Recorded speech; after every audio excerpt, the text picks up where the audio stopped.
by Bogut, blocked by Bogut. Adam blocked by Bogut. Thompson blocked by Bogut.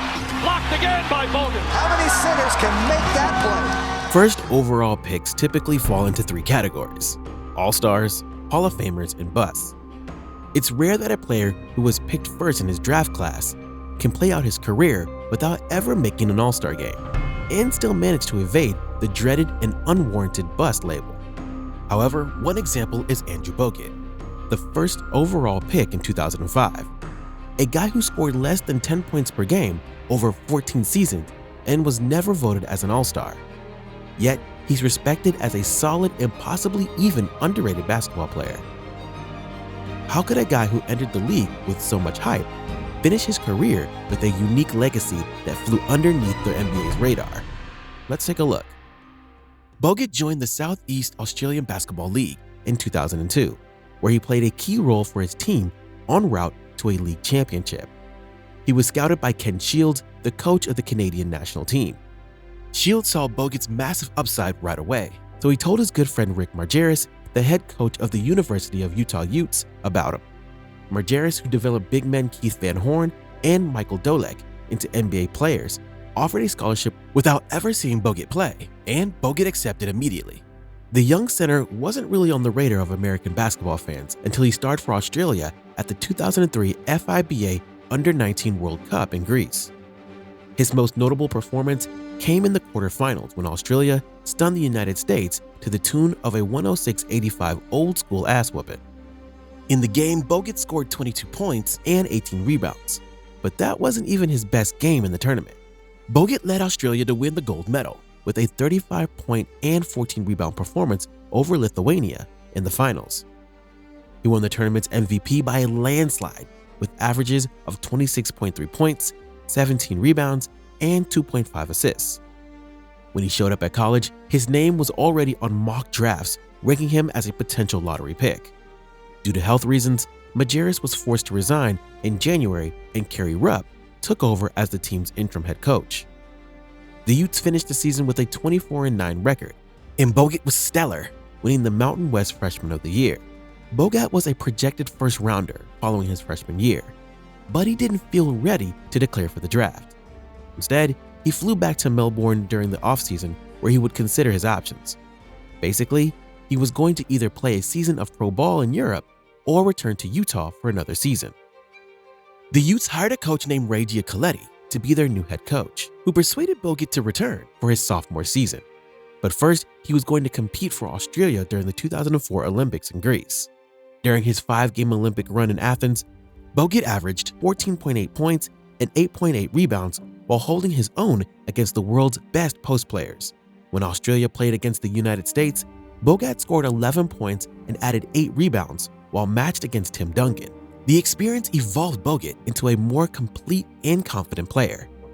As a 20-year-old sophomore, Bogut took the nation by storm. His freshman stats were impressive, but his sophomore stats were off the charts, with averages of 20.4 points, 12.2 rebounds, and 1.9 blocks per game. He also added 2.3 assists and shot 62% from the field.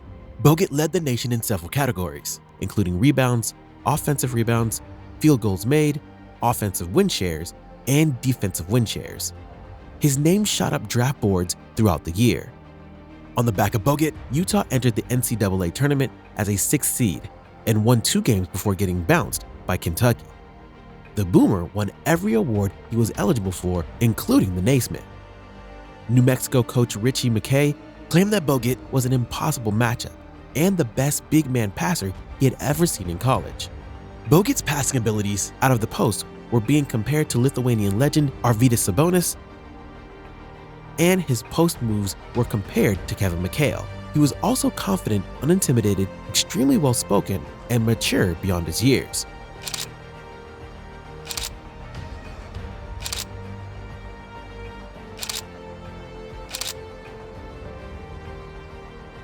With the first pick in the 2005 NBA Draft, the Milwaukee Bucks select Andrew Bogut. The Milwaukee Bucks won the draft lottery and took Bogut with the first overall pick. NBA debut, #1 pick.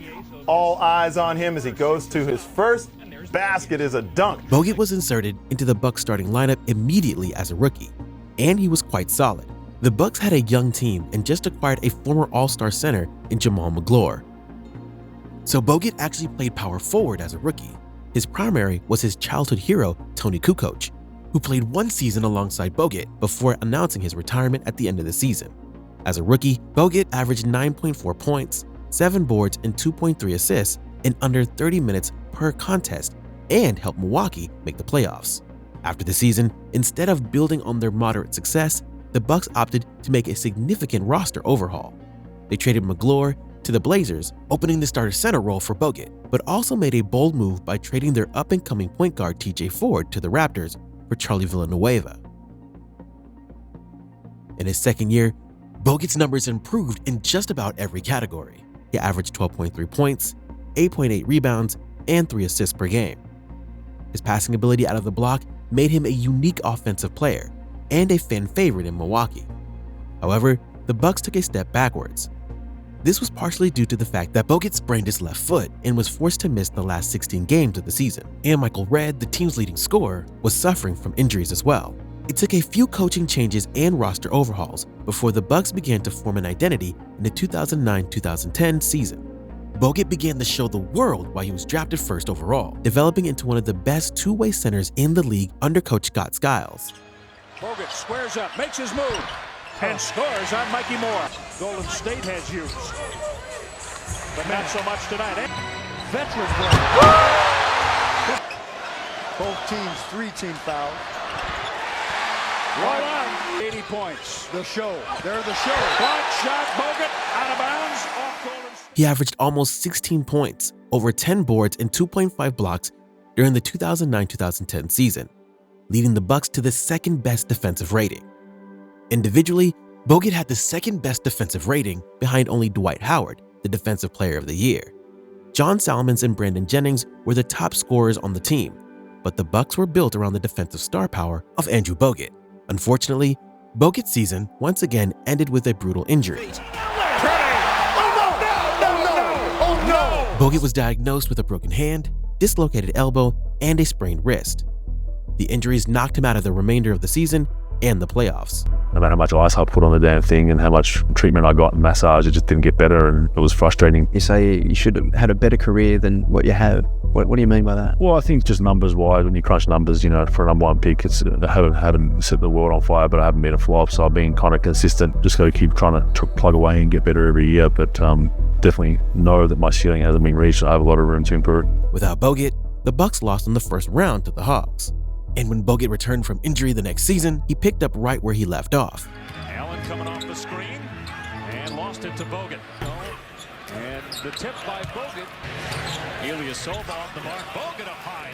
Nice. Extra pass to Bogut from Ilyasova. The Bucks slipped again in the standings due to their total lack of an offensively competent cast. But Bogut remained one of the best defensive players in the league. He led the league in blocks per game and only trailed Dwight Howard, Kevin Garnett, and Joakim Noah in defensive rating. Outside of Dwight Howard, you could make a strong argument at that time. Bogut was the best interior defender in the league. He had an exceptionally high defensive IQ and was the type of player you could truly build a defense system around. Just when it seemed Bogut was reaching his peak and fulfilling his destiny as a first overall pick,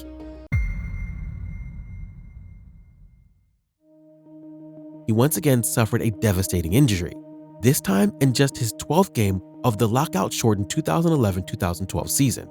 Bogut fractured his ankle, which knocked him out of the rest of the season. Eventually, enough was enough for Bogut. The Bucks weren't going anywhere, and he wanted to play for a contender while he was still physically able.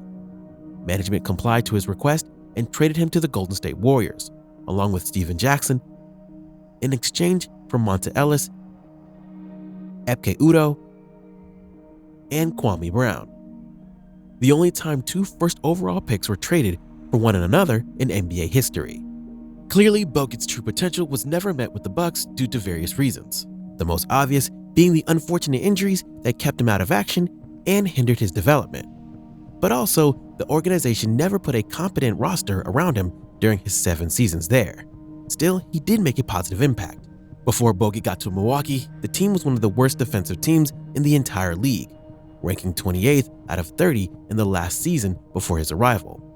During Bogut's peak seasons with the Bucks, the franchise developed into one of the best defensive teams in the league. From 2009 to 2011, the Bucks ranged in top 4 in defense, largely thanks to Bogut.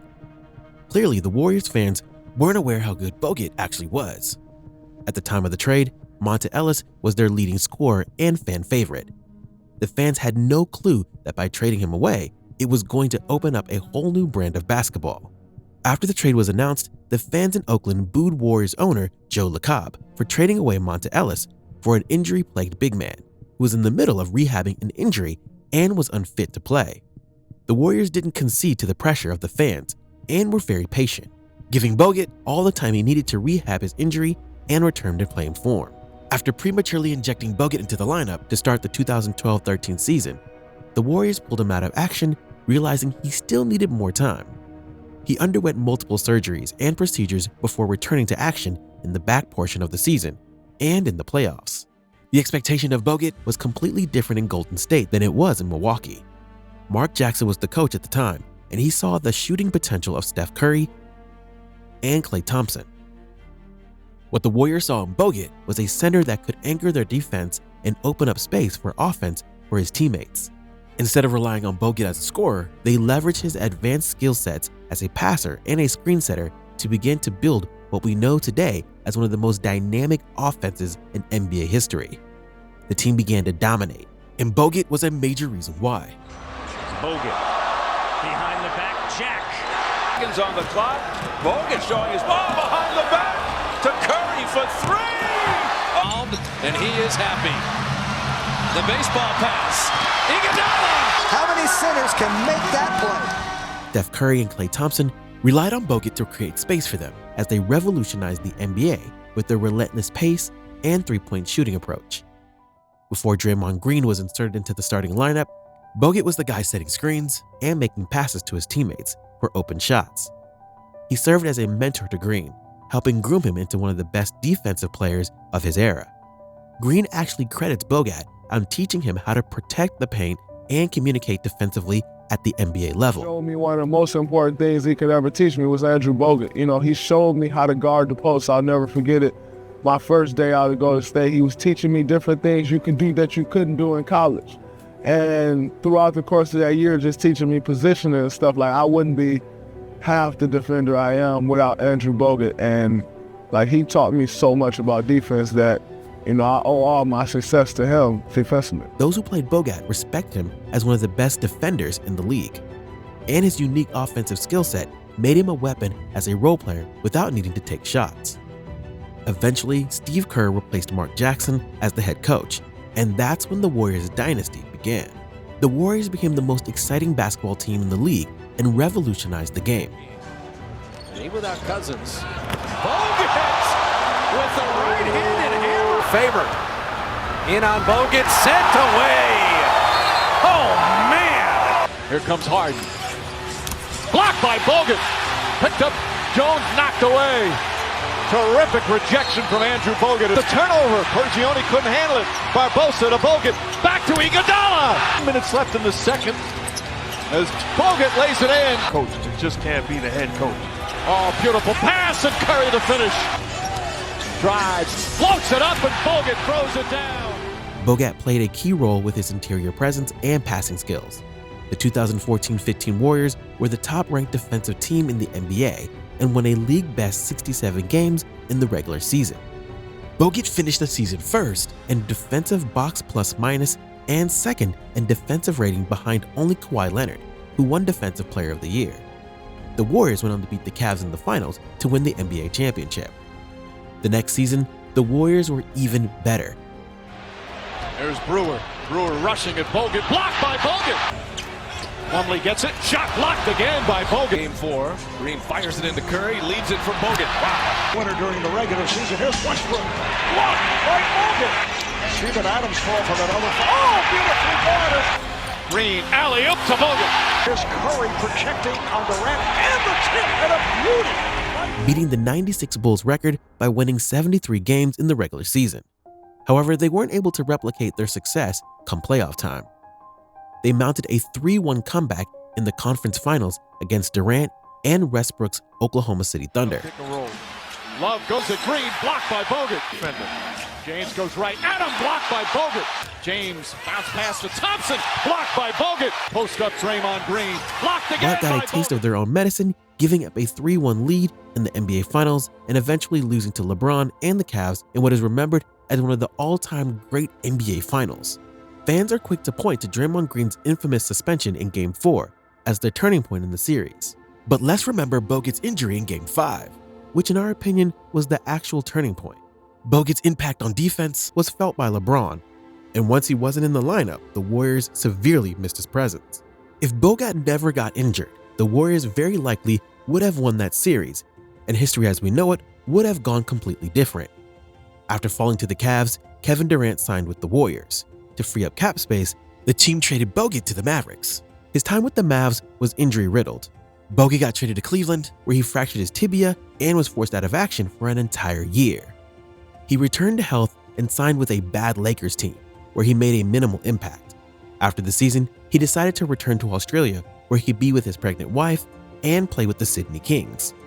In his home country, Bogut won League MVP and Defensive Player of the Year. In 2019, he signed with the Warriors, where he played primarily off the bench during the end of the season and their playoff run that ended in defeat to the Raptors in the finals. Then Bogut officially announced his retirement from the NBA. So, what do you make of his career? Bogut never scored 20 points per game, and he was never voted as an All-Star, so he wasn't great if we're comparing him to other first overall picks. But he definitely wasn't a bust either. In his prime, Bogut was one of the best defensive players in the league. Bogut was a difference maker for the Bucks. Then he became a key role player for a championship-winning team and started on the best regular season team in NBA history.